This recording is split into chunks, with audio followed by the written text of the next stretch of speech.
Stop waiting to feel ready. This is why you never will. You already know what you need to do. You have known for a while. And every time you approach the edge of actually doing it, the same thing happens.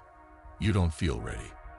Waiting for readiness is like standing at the edge of cold water, trying to think yourself warm enough to jump.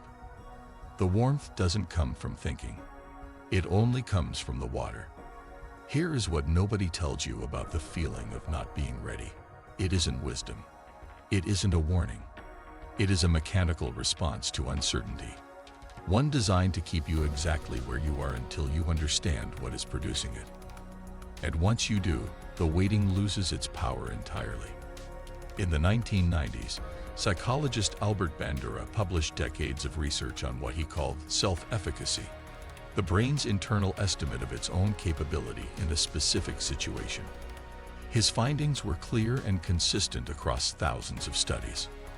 Self-efficacy, the feeling of being ready and capable, is not produced by thinking, preparing, or waiting. It is produced by one thing only: direct experience. The brain cannot generate genuine confidence about an action it has never taken. No amount of preparation or planning produces the same signal as actually doing the thing. The feeling of readiness is the brain reporting on past experience. And if you have no past experience, the brain has nothing to report. You will never feel ready for something you have never done. Not because you aren't capable, because capability is something the brain can only recognize after the fact. Today, we need to talk about what that means and what changes when you finally understand it. The mechanism nobody explains. Here is what is actually happening when you wait to feel ready.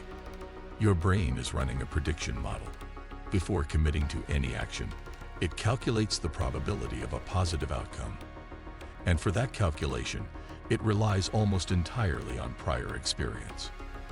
If you have done something before, the brain has data. It can model the outcome, predict the discomfort, estimate the reward. The prediction feels solid, and the resistance is low. But when you are about to do something that actually matters, something that could change the trajectory of your life, the brain has no data. It cannot model the outcome with any confidence. So it produces a signal. That signal feels exactly like not being ready. It feels like needing more time, more preparation, more certainty. It feels like a reasonable, rational hesitation. But it isn't hesitation. It's the absence of experience. And there is only one way to give the brain the experience it needs. You have to start before you feel ready. Not despite the feeling, because of it. Because that specific feeling of not quite being ready, of needing just a little more time, is the brain's way of telling you that you are standing at the exact edge of where your growth is. The feeling of not being ready is a signal. It points directly at the thing that would change everything. Why willpower has never worked. This is the part most people miss, and it explains why every previous attempt to push through the waiting has eventually collapsed. When people decide to stop waiting and finally act, they almost always rely on the same tool: willpower. They motivate themselves, build momentum, feel the surge of resolve, and push forward. And it works, for a while. Then the motivation fades, the resolve dissolves. Life gets busy, the discomfort returns, and they are back at the edge, waiting again, feeling worse than before because now they have evidence that even when they try, they eventually stop. This cycle is not a character flaw. It is the predictable result of using the wrong tool. Willpower is finite. It depletes with use, fluctuates with sleep and stress, and is completely unreliable for anything requiring sustained effort over months and years. Systems are not. The people who permanently broke the waiting pattern didn't find more willpower. They stopped relying on it entirely. They built structures that removed the decision from the equation. That made starting the path of least resistance rather than the path of most resistance. They didn't wait to feel ready. They built conditions that made waiting feel harder than moving. The smallest step that breaks the spell. There is a threshold below which the brain's resistance system doesn't fully activate. When you imagine doing the full thing, launching the business, having the difficult conversation, completely transforming your life, the brain runs the full prediction model and produces the full resistance response. The gap between where you are and where you're going feels enormous. The not readiness feels absolute.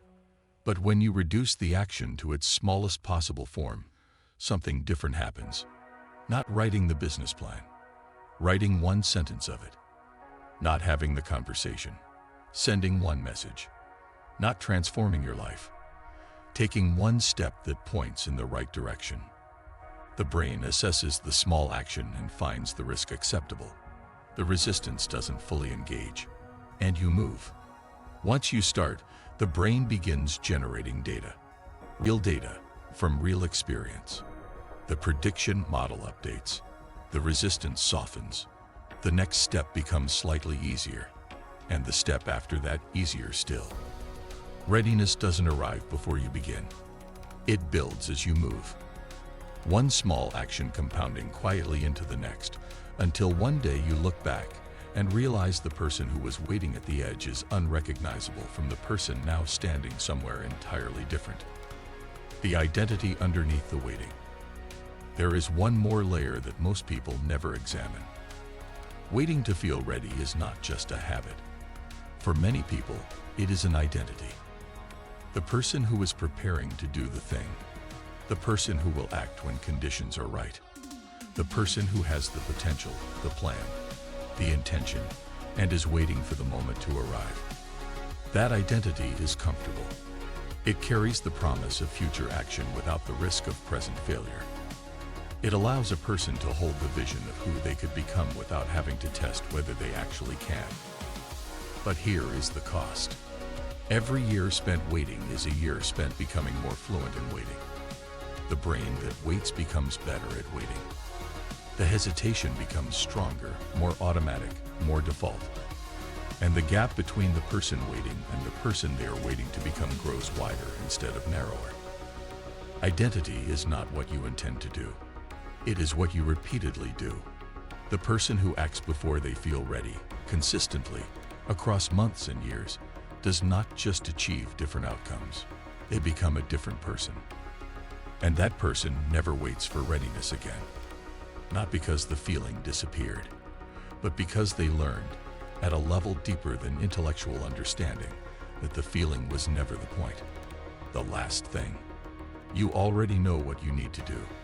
The feeling of not being ready is not standing between you and the life you want.